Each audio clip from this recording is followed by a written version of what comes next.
invited me here, and it's always an honor to get an invitation from Uzi to help him out with different programs or whatnot. My job's really pretty easy. It's just to kind of move us along in this discussion. So Uzi has prepared 4 questions that we want to go through and invite discussion, comments, conversations, whatever may come up. We're going to do these questions, go through these questions in a couple of different ways. We'll discuss them as a group here, and then we'll break, what time? At noon. Noon, so we've got about 30 minutes. Yeah. We'll break at noon, and when you joined us today, when you came in, Cassie's here with the food. We asked you to pick a button.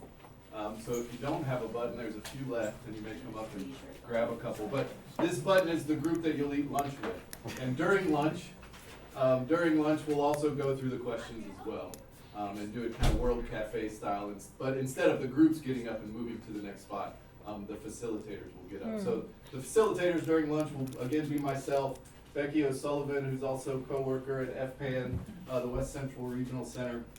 James is going to help us out, and Cassie, our other co-worker up at FPAN. So we'll have 4 groups, and we'll kind of switch them around. I think we can probably situate 2 groups in each of the buildings. So it should be good for lots and lots of discussion. So why don't we go ahead and get to the first question. And feel free to raise your hand, shout out, however, Uzi puts these together in a very informal way. We wanted to structure it a little bit, but feel free to give us whatever thing comes to your mind. So the first question is on this, what kind of topics? There's pressing needs in Sarasota and Manatee, climate change and development, traditionally in a educational kind of archaeological setting. We look at development as one of the threats to archaeological sites, but I think that paradigm obviously in the last 10 years is shifting towards we're going to be losing a lot of these sites along the coast and in other places as well. So climate change is obviously a pressing concern for heritage related issues. So where do we begin? What are the pressing heritage preservation challenges for the region? And Becky's going to be in the back and kind of typing down as much as she can as you guys discuss or have comments, so we've got a good record of it. My hand only goes so fast. Who wants to start us off? I will. Sure. I think one of the things that I'm concerned about is that there's a particular part of Sarasota that's seen tremendous development in the last couple of years. There's not much left to it. And I don't know that any aspect of it outside of a cemetery that doesn't have much to do with the community has ever been analyzed from a historic archaeology standpoint. I'm talking about basically what's referred to as Overtown or the Rosemary District. There are only a few places left that have not been scraped. And it makes me wonder if we shouldn't be poking and prodding around the Colson Hotel and a few of these other vacant lots, which are the only ones left that haven't been scraped, to see what kind of historical stories can be told from that, because I figure within the next 5 years, nothing's left at all. Yep. So while on the one hand, climate change and development, a lot of our stuff occurs along the coast, I'd say decouple them, because historically, most of the focus has been on the coast, not enough focus in upland and inland areas. And so that's my thought, is get into the original African-American community in Sarasota, one of them, that which predated Newtown, and take a look at the very few places that are left where we can do some public archaeology.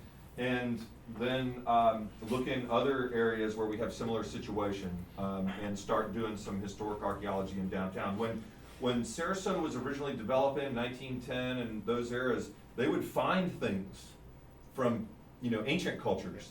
But I don't open up the paper and see where a developer has found and announced anything the way it used to be. Because now you find it, you hide it because you're building the building. But I think we got an opportunity. That's a long-winded way of saying it. Thank you. I talked about before, documentation of threatening resources through sea level rise, through population rise, equals, public awareness rise. So by documentation of threatened resources, and you've all talked about this for years now, is how do we document threatened resources, then how do we protect threatened resources? So sea level rise, population rise, public awareness rise, equals preservation efforts, potentially, and recordation of our resources that they lost. I was just agree, I don't know your name, but, with John. Oh, I'm sorry, John McCarthy, Historic Spanish Point. So I really agree with that. I, work with Vicki Oldham with Newtown Alive stuff, and for a while was in charge of scheduling the trolley tours. And, we went by, I'm completely forgetting the man's name, I only met him one time, but he works downtown, something with history and buildings, but anyway, I had called him after one of the tours and said, we were particularly talking about the Colson Hotel, and I said, what possible measures are there for us to protect this, because, I mean, it's very obvious that that is gonna be gone like that. And I said, is there anything in the community we can do to protect that from happening? Like, I had no idea even what's involved with that, and basically, for the most part, he said no. There's nothing we can do. That really the only thing that's it's just time and opportunity. So as soon as someone finds the time and opportunity, those few handful of places will be gone. So I really agree with that, but also my question is, there are just a few there's a couple, little properties across from Rosemary Cemetery, and there's one, off of, it's that little greenhouse next to the giant, so there's these little places, and I'm even wondering if, for some of the even private properties, if we could collaborate with owners and people who are in those residences and say, would you like to partner with us and allow us to come in somehow and even explore some of those properties? I think, oh, sorry. No, I'm still new. Oh, sweetie. Snuck up on you too. Hi everyone, I'm Michelle. I'm with the Sarasota Art Museum. That's our new name now. That's right. Sam. We're called Sam. And this July be 1 year that I've actually been here in Sarasota. Yay for me. But listening, so I come from a different perspective of understanding and seeing things. I also lived in Charlotte, North Carolina for 11 and a half years. And that is a city that will tear down anything for development. And unfortunately, when I first got here, I was like, ooh, I see all these historical places, but now I'm seeing this reoccurrence of development. And one thing that I see lacking in Sarasota, like in many cities, is community involvement. That community engagement is so essential. I think that we have to find ways of how to hit the heart. How to hit the heart of people understanding why it's so important to preserve the history. Because right now, the United States overall is just erasing history. And so what do we have to do with our different mindsets and professional backgrounds to be able to get people to understand the importance of holding on to that history? So understanding what you were saying, talking to the homeowners, and we also have to understand the psychological impacts of just trying to live day to day. So people are more focused on survival instead of living. So how do we help to change that mindset, not only in them, but also in ourselves? So what's unfortunate is when you contact someone who represents an entity that is actually charged with preservation of the resources, the only reason why they are in that position, and they tell you there's nothing that can be done, that's because in this particular case that I believe you're describing, the city of Sarasota, which started on this journey back in the 1980s to preserve its historical resources, has never passed an ordinance that can actually save them. And so when we talk about who do we need to convince and reach their heart, and then when they say, well, there's nothing you can do, that stops people in their tracks. If they said instead to you, well, if the community really cared about this, then we could make an impact, that's a whole different conversation. Otherwise, people get stopped dead in their tracks. I mean, we learned this recently with a little bungalow over in Burns Court where, hey, it's on the National Register, but it's not on the local register, so we can't preserve it. You know, it's like, that's ridiculous, it's absurd, it's crazy. And there was a recommendation back in the 1980s that everything that's on the National Register be on the local register and be, have those extra protections, although they still can't fully protect it. But that didn't happen. So it discourages the public. So the city commissioners that could decide to have an ordinance to protect historical resources, which wouldn't be 100% because there's still private property rights and all the other legal schmeagle stuff that goes with it. but they're not gonna respond until the community wants it, you know what I mean? And if the community doesn't even understand it or see it or know that it's taking place, and this is one of the places where that has occurred publicly, you know, through the new college program, everything that Uzi said, we can maybe start to make a difference. Otherwise, we're losing everything, you know, and you go whatever neighborhood you want. I mean, I focus on Overtown because last chance, people, last chance. But let me just kind of bounce on, interrupt. This is organized. One of the things, I think John can buy for he's a long timer here in Sarasota. 40 years of watching stuff get destroyed and trying to save it. But we're in a community where there's a lot of people always coming in, right? So the stat. Strangers. There we go. And they don't I'm a necessarily. stranger, but I'm a alerted stranger, because I'm But we have a situation where we have people who, born, raised somewhere else, had their lives somewhere else, and they come here late in life or for retirement, and so they don't have that connection. Well, that's what I have on this campus, right? The people who come here don't have a connection to this spot. They come here for college. And one of the things, over the 20 some odd years, I've had maybe a handful of students who said, oh, I'm really interested in Florida archaeology. Maybe 5, I doubt it actually. But I've tried different techniques to get them interested. John has noted. I think as we think about these issues, this is the place to do the experiments. Right? There's a lot of people trying really hard to get people involved, to get them interested, to speak to their hearts, as you said. I think Vicki has done a great job, Vicki has done a great job with those trolley tours, but it really is coming out of her charisma. I think that's what makes it work. What is it that will speak to people's heart? What can I experiment here with these students that some of you can use to replicate for a similar structural relationship? Steve, and then come to Julie. Well, as John said, we're all gonna be out of a job in 500 years. I'm an optimist. What can I say? Because there is no sense of the past and preservation of the past. And you go to where the ovation was, and there was just a big hole in the ground that they dug up, and there's nothing like in antiquity when you build up a hill, it's one civilization on top of the next that preserves the remains of the earlier.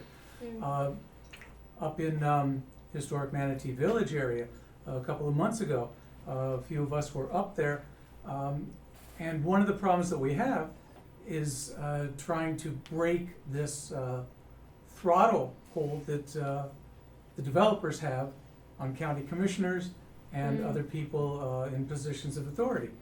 Because they can hire pseudo-archaeological survey companies to find what they want to find or to find what they don't want to find. We were up there in the lot that was being surveyed at the time, and there were artifactual elements of the Civil War camp that is on record of having been there, and they were poo-pooing, oh, this is just another piece of a horseshoe or something, and they weren't even cataloging them. They were just putting them in a paper bag, and God knows what these guys were doing when they were brought in to survey for a couple of days' worth to satisfy the needs of the governments and the county commissioners for the permits for eventual building. So I think that this is something that we need to have legitimate archaeological resources and agencies come in to work hand in hand. We're not going to make the developers go away, but there needs to be some sort of greater oversight of these developers in terms of trying to integrate the archaeological evidence with whatever they want to build and accomplish in these neighborhoods. I think that's part of, what's always undermined Uzi's efforts here is kind of a check on legitimate archaeological research, right? So that is one thing. Julie, and then we'll move on to the next question, just so we can kind of introduce them all and get to them. So when people talk about heritage, I always think about natural heritage as well as cultural heritage. And so just an idea for a project in this neighborhood, the pines, the canopy pines in this neighborhood were never logged because they were close to the coast and when the logging was happening. So there's a lot of virgin slash pine trees in the neighborhood. And because they're on residential lots, people can pretty much do what they, if they want to put an addition on their house or they want to put in a garage or something, they can get a permit to remove them. There's a New College alum who's a dendrochronologist, and she can look at cross-sections of pine trees that are, they are like 300 years old in this neighborhood. And she can map, if she gets a bunch of slabs from trees in the same area, when there were fires, when there were wet years, when there were dry years. I can help with that. And so, a project to reach out, identify these virgin pines in this neighborhood or any neighborhood, and reach out to the property owners and help them understand the natural heritage and the natural history that is recorded in the slab, so that at least if they're gonna remove the tree for some legitimate reason, that we can harvest the slab so that we have a collection in order to reconstruct that ecological heritage of this area. Yeah, I like that. Oh, Julie, I think that's a fantastic idea. Yeah, I like that. Good, I good can point. help And with it's that too, replicable, Julie. so you can do it in this neighborhood and take it Very anywhere, but quickly people said. don't realize these pines are so old, they think it's a slash pine, even the name says, oh, slash it, take it down. Yeah. They think only the oaks are old, so that's amazing. I Right. think that's a fantastic project. Yeah, that really connects the natural and the cultural heritage Absolutely. together. And As far who as knows what coastal else could be archaeology. learned from that? What else you're gonna find in that? Yeah, I love dendrochronology. Yes, sir. My name is Johannes and I'm just married to New College. But I would like to bring up another great opportunity in terms of preservation close to home. It's not archaeology, it's recent history, but the pay dorms are in danger of being torn down by this institution. I'm not sure, okay. Julie's saying no. Does that include Yeah. palm court? Well, that's only I'm not because they sure. haven't taken So care of I them. see a Yeah. head shaking here, It's but. not very fun to live in. if No, there's- they didn't take care of them. Okay. Yeah. They're not very fun to live in. Well, I know that you're raising your hands and you have lots of comments. We've got a couple more I just want to questions. add something to this question that I think Sure. is important before we move on. We really need to be looking at Northport. If we want to be looking at development Yeah. issues, we really need to, because we're not paying attention to that at all, and all the politics with Warm Mineral Springs and Little Salt Springs and all the development there. And that's a government thing too, like John said. We need to figure out how we get an ordinance or some kind of thing in the, something that we have some clout to get on the front end of development instead of somewhere muddled in the middle.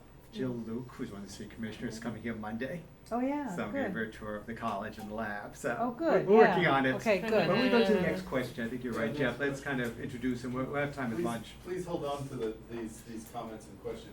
You'll have another chance to kind of go through them and add to this information. So, in terms of partnerships, one of the main objectives and really goals of NCPAL is to form this kind of regional heritage cooperative and regional heritage partnership. So how does NCPAL relate to cultural resource management firms, the Florida Public Archaeology Network, other research and educational organizations, government officials, government boards, historic preservation commissions? You know, should they be formal agreements? Does that level of bureaucracy kind of add a challenge, an unneeded challenge? Or, Garrett, go ahead. Yeah, I would advocate for formal agreements because, as we know, institutions go through turnover, they go through change, and if you build relationships between people, and sometimes if that person leaves, you will lose that relationship for a few years until it gets rediscovered. And I think if institutions have that formal agreement, people who come in will know that that's already something that's in place, that that's something that they should be engaging in. And I truly believe that we're all intrinsically connected anyways, that a formal agreement isn't any more than a step in ensuring that future people who work in our organizations know what we've already done and the precedents that we've set in working together in communities. So I would advocate entirely for a formal agreement. I think the agreement that Champ's mentioned up there, but that was, Philippi Estate was one component of Champ. I think it could be incorporated into many other projects that we've been thinking of, and we sort of have with the NACRA. That really wasn't a Champ thing, but it could be considered a collaboration between New College and historical resources No, I and think, there are other things, including Northport. Northport has a historic preservation ordinance, but they don't have a professional historic preservationist or archaeologist. I mean, I think that's gonna change in the near future. But the comment about having more involvement in Northport, possibly I could see aspects of Northport being involved in a channel. I mean, I think, you know, it's always been me, right? I tend to say NCPAL, I don't need to be the center of attention. So it's always but NCPAL doesn't, it's the building. And this has been the staff person for NCPAL the entire time. Occasionally FPAN has provided an intern, they're what is the bloody Cross title? College Alliance. Has invited Olivia this summer as our staff for an intern, paid intern. Thank you Yeah. for helping with the title. But for the most part, it's just been me. And, you know, life has curveballs, and there's times I cannot do other things. My formal job here is teaching those classes and all the other aspects, and this is on top. I've been blessed that historical resources, I mean, Steve is just in a line of county archaeologists who have been fantastic. John is always willing to pick up the phone and talk with me on every level. Or to But- welcome you to any site that I might be responsible for Yes, care and feeding of. that as well. But I think you all are right? But what do you mean, you know, this is where I want some input, right? What kind of formal relationships? What does that actually mean? Well, but that's the whole point of the formal thing. I mean, if you sit down and say, well, what are we gonna put on the piece of paper? You start codifying kind of who's gonna do what, Okay. what are the things we do together, what are the things that we're each, what are the goals? And so by just having the handshake, it's great, because that comes from trust, like Garrett's saying, that's just trust, yeah, let's go do it. But then by doing, like, even if it's just a one-page formal agreement, the other thing is that I'm starting to see in the grants now, they wanna say, well, how many partners do you have? Do you have a formal agreement? If you don't, it's not a partner. Interesting. So, you know, just the fact that I know you, oh yeah, I know that guy, Uzi, you know, the guy, you know, they're at the Public Archaeology Lab. That didn't, well, do you have can you attach the copy of your agreement? Ah. We don't. So then we don't have a partnership. So, I think for that reason alone, it would be good for both of us. Excellent. I'd just add that, like, I agree with Garrett in terms of the long-term nature, but it's, even if you have it on paper, if you don't have relationships, it's not gonna matter.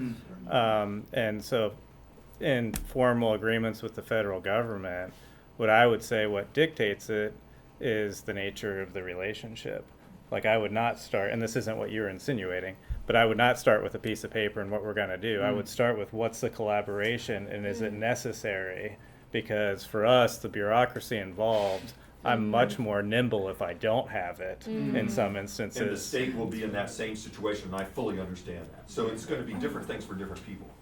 Yeah, I don't mind them, they're great. Yeah. Don't get me wrong, No, I but hear if you. I can operate without it in relationships, I can cover way more ground. I also think that we need to think differently about the partnerships that we develop. You know, we kind of think within our own silo, right, of who other people that are on the same page as us. And I'm sure most of us have learned throughout our careers and the things that we've done interacting with governments and other organizations that if you can't show an economic benefit to something, you can't get a grant. You can't get somebody to buy into it. So, I mean, I spend a lot of time thinking about, you know, the economic viability of certain things. And so I think maybe we need to think differently about our partnerships and really trying to sell the economic benefits of cultural heritage, which is not easy, which is difficult. But I think that that's really an important space that we need to think about how we move into. My name is Dorothy Block. I'm an archaeologist and I've practiced in eastern Florida in Palm Beach County. And we have developed an informal relationship there between the county and the grassroots, which has been very effective for us. And so there are times when people, CRM firms, state entities, county and city entities all have their hands tied.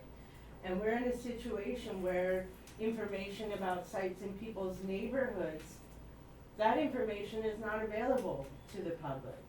And so there is a grassroots entity, the Florida Anthropological Society, that's been around for a long time, that is in a unique position to be able to go and approach people like homeowners, for example, and talk to them about the resources that are in their neighborhoods, for example, so that they're aware of what's going on. So in Palm Beach, for example, we had a situation with, we have development and sea level rise that affect us, but development has been the real challenge for us. And what we found was that the problem was the developer and the contractor.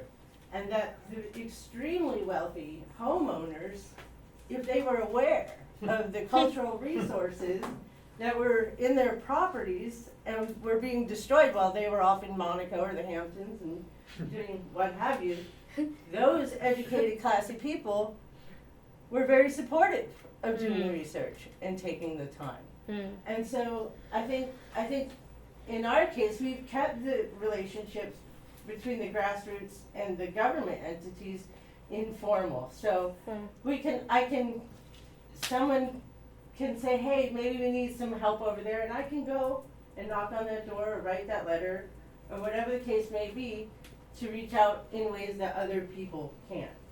That said, you have to be careful, because if you say to the wrong person, hey, there's, an Indian mound on your property, they can go and bulldoze it, just to be done with it. So, that's my 2 cents. Let's thank you, Dorothy. Let's move to the next question. They all build on each other. Uzi's very process oriented. Look at that one. So out of those partnerships, right? We always need to talk about and funding these programs and the examples that you saw before, all of it, leading back to 2008, 2009, 2010. There's a minimal amount of funding that comes in to help Uzi do these things here and students create these programs. Where else might funding be available? Through those formal partnerships, informal partnerships, or other ways, or possibly maybe some, contractual type services that could be garnered through working with the county or the city. Yes. My solution, it's just my solution here. We have to learn how to create endowments. And a lot of museums now are starting to create endowments, like for even positions, for executive directors, for director of education. I do not see why, under the auspices of the college, that an endowment can be created, because that endowment, depending on how much is in the endowment, can help to sustain the program for many years to come. So, that's a possibility. Not to put you on the spot, Miranda, but we're talking about funding. I did put you on the spot.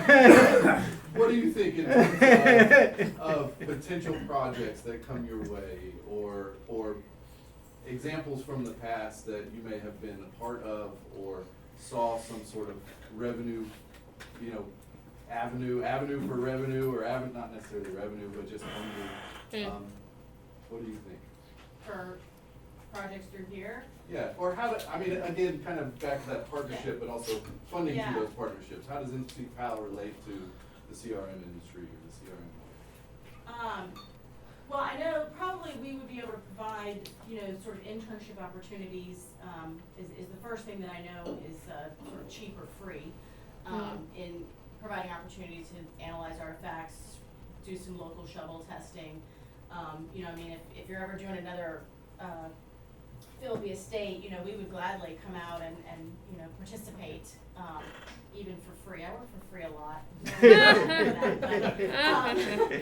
We'd be happy to do that. Again, kind of like John said, being able to put some formal partnerships on paper, though, could provide us some advantages in going for certain jobs. I would have to look into that more. That we've had a few strange requests, none that have come to fruition yet, but weird things. We may do something with a cemetery, and if we had things like that come up, I would think that like partnering with New College or USF or others, like pulling together those entities would definitely be beneficial. And I always keep those like in the back of my mind. That's certainly an experiment, and it would be interesting to find other examples, kind of nationwide search to see if there are other examples like that, but it may be, something that almost is kind of a built-in, like a three organization partnership with government organization, private, Miranda, have you, in your experience, met owners who fell in love with archaeology as a result of something maybe being discovered on their property? occasionally. Yeah, and because the reason why I'm asking that is because you and the other, CRMs out there might be in a position to funnel those folks to someone who could accept a little sponsorship from them. So for instance, your firm, you're not a nonprofit, so they don't really benefit and say, oh, we love archaeology, we're gonna give you an extra $10,000. That's probably not gonna happen. But if you say, these people have fallen in love, let's get them invited to a session here at New College, or let's get them invited to a Time Sifters meeting, or let's introduce them to people that have a project that needs some funding, and they might become little angel sponsors. Actually, he's been working in these cemeteries so long, I'm surprised he hasn't found more angels. But you're connected out there. And I could see that, the next time you have someone who goes, man, well, if we wanted to make a contribution to help this, who would we give it to? And then you have to sit there and say, well, what do you tell them? But if everybody was kind of had that same mindset, because they're not gonna give you the money, but they might give it to a nonprofit and feel good about it. They could leave something behind to a nonprofit to help create the endowment. It's the only reason why Spanish Point exists, because generous people years ago said, hey, we're gonna leave you some stuff in our will, and then we get a little bit off it every month, Wow. Yeah, and looking at you reminds me. The state of Florida has some big batch grant opportunities, where you can get several $100,000. And they usually require a match, right? So you need to raise $10,000 and then find $10,000 for somebody to donate, and then the state will give you another $20,000, right? And that would be a good opportunity for CRM firms and others, because I can say I'll match your $10,000 in service, right? So I'm going to work for you for $10,000 worth of time, and then you raise $10,000. And then the state, now we've matched the 20 that the state wants, and the state will give us another 20. And then next time we'll add a 0 to the end of it, and then we'll get the project done. We really want to get that right. And so there are those opportunities, because ACI can probably, we could probably look at the tax benefit of us maybe being able to donate some of that as well. So, I don't think we've ever explored that. And also, as a business, you could write off 100% of it as advertising if you published the book that told the community what the history was. You know what I'm saying? So it's not a 20% or less tax thing, it's 100% if you did it in a particular way. Yeah. But, I've recently learned that you'd come back to town, and so I'm ready to talk. Let me just kind of bounce on that, because when I first had the opportunity to create the lab, there was someone else who assumed I was going to create a CRM firm. I had no interest in creating a CRM firm on this campus on any level. I didn't want to big shallow test pits. But what I'm hearing is actually really interesting, right? So there is a flow of money, right? This is Alex's point. Where's the economics of this?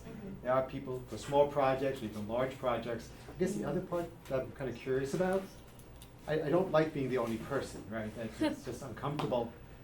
With these projects, you may not know this, but maybe you'll look it up. Are there other components of such things that include the natural environment, that would include Now you're environmentalists? speaking Because my language. we have a whole bunch of environmental scientists on this campus. That's right.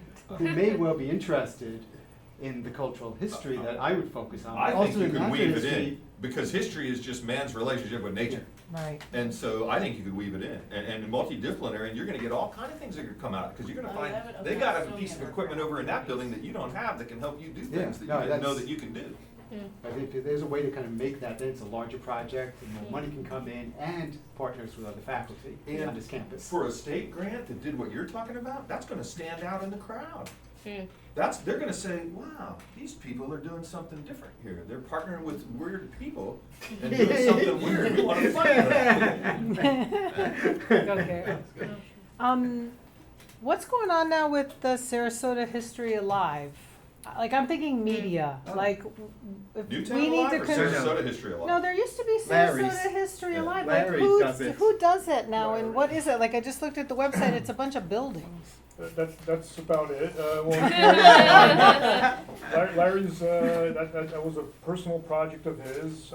He's getting ready to retire. I think he's pushing more things off on the Alliance to pick up where he left it off, but Okay, well, that's still kind of around. It's I would one put guy- that, something with media, like, we need to either create our own media that educates people about local history, we need to control media, cause everything is, all communication is, right, video these days. And little and instantaneous. So Garrett and then Rob. Yeah, so I'm drawn to the language in the question of, is there a business model? And I want to ask, just point blank, do you have a strategic plan for this organization and for this building and all that? That's what you all That's are what doing. we're doing right now. So That's what we're all doing. I just wanted to clarify. Honestly, this is a blank sheet Yeah. of paper in my view, and I want to hear what you all have to say.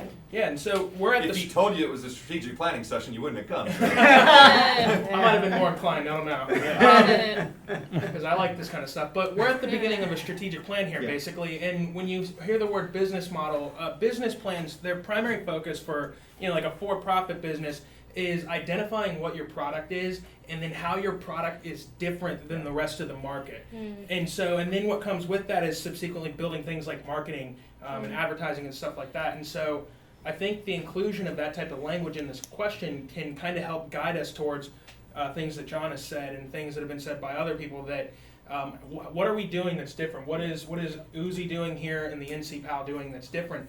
And to very clearly write that out and state it and then create a plan for how are you going to make that known throughout the rest of the community, especially to entities that can provide funding. And that's So- actually the last question, because one of the things I started Good job, with, Uzi. Let's go. segue, Well, because we lunch want is you- coming we want you to soon. rock. Because one of, as I put down that initial presentation, I started this not to create a CRM firm for myself, not for my own research agenda, because I really didn't have one here. Right? My research agenda was Eastern Mediterranean, wasn't here.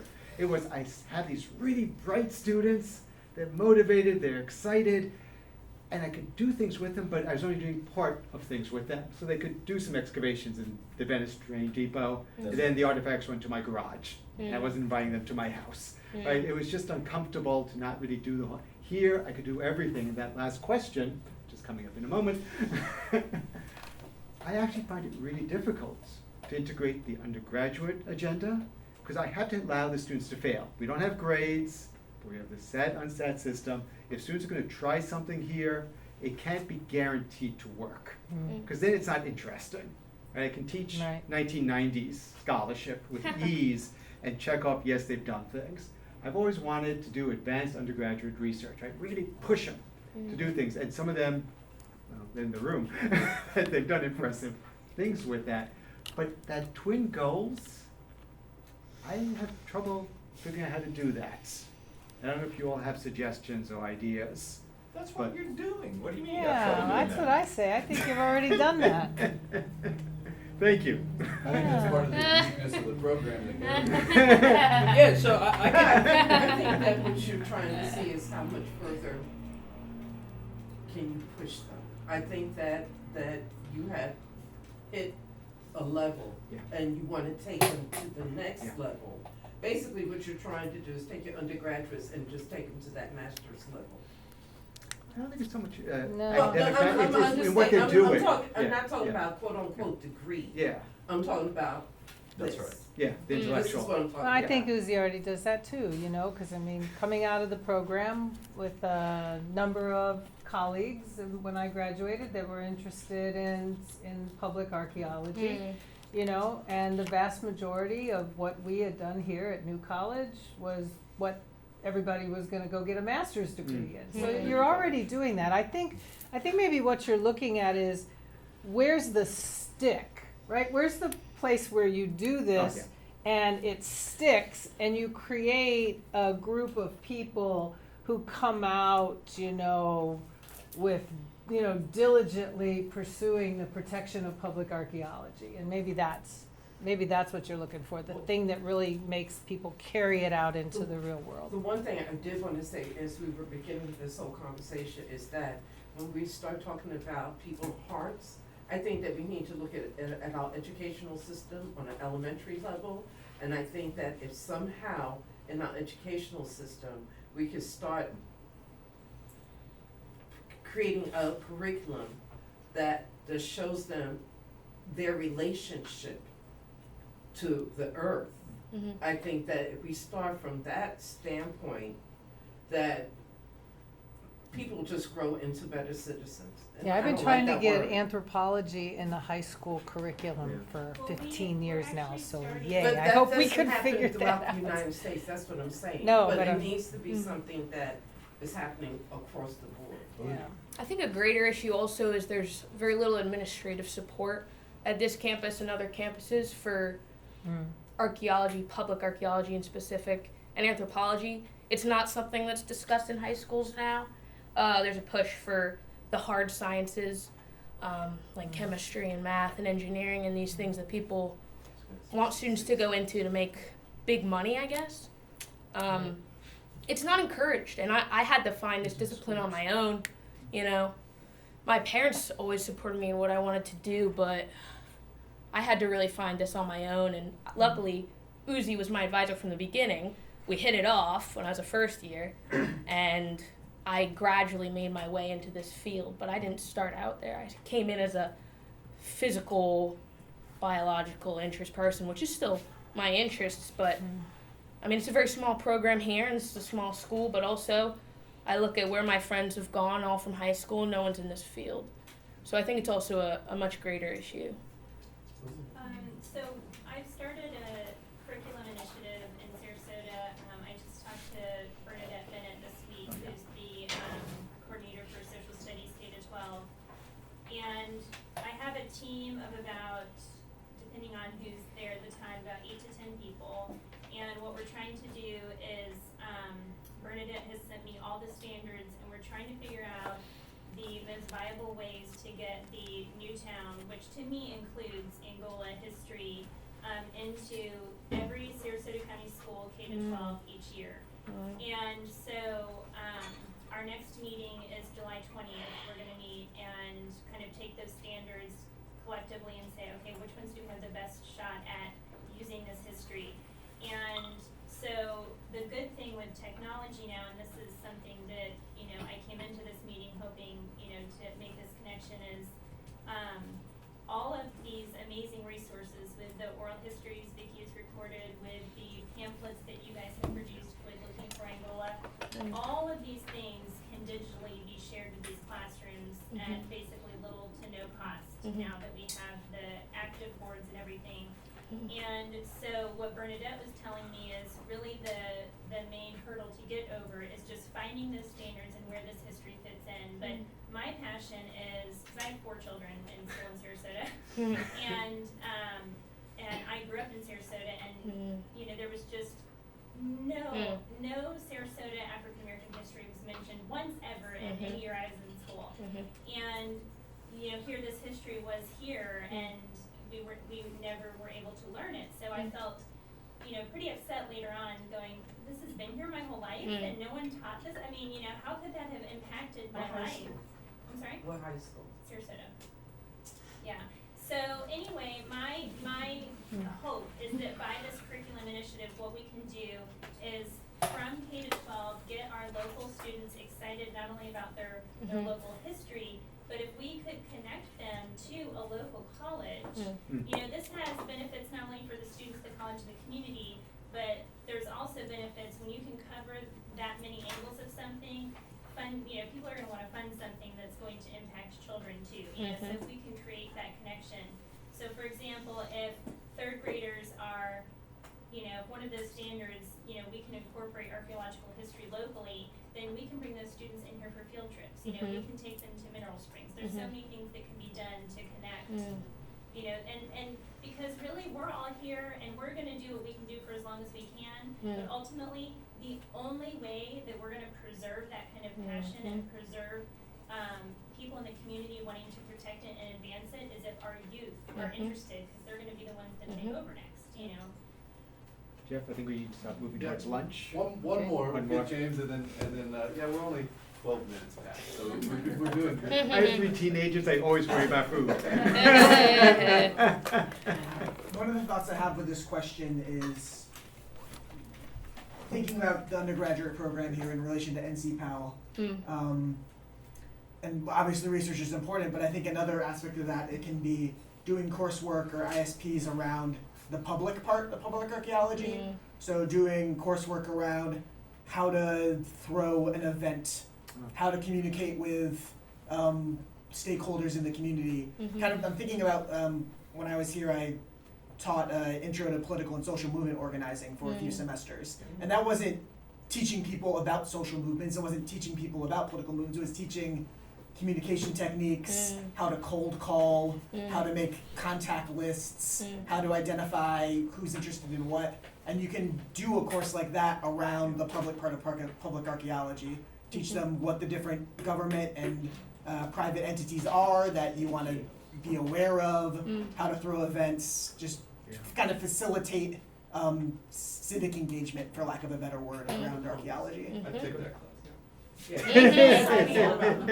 Garrett could teach it. Yeah, I'll keep mine short here, but I do believe that, especially with this question, we need to make sure that we're centering the goals for the undergraduates that are here at this institution.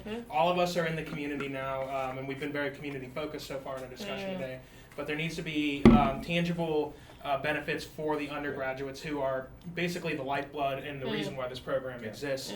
You know, in particular, the way that Uzi does it so far, at least in my experience, that works really well, that I think marries those two goals very well, is that you kind of get students in with experimenting with public archaeology by integrating your projects with curriculum credit and coursework. And then those of us who are brought in by it and are enthused by it go on to continue to work in it. So in particular, with the Philippia State project, I did some of the early ethnographic observations at the park as part of coursework for a class for Uzi, and then I came back the next year and voluntarily did the 2 days of excavation, and then that project subsequently got me my job at Historic Spanish Point, because through that project I worked directly with Ryan Murphy, who had previously worked at Spanish Point, and when they saw his name on my resume, called him up and they said that was it.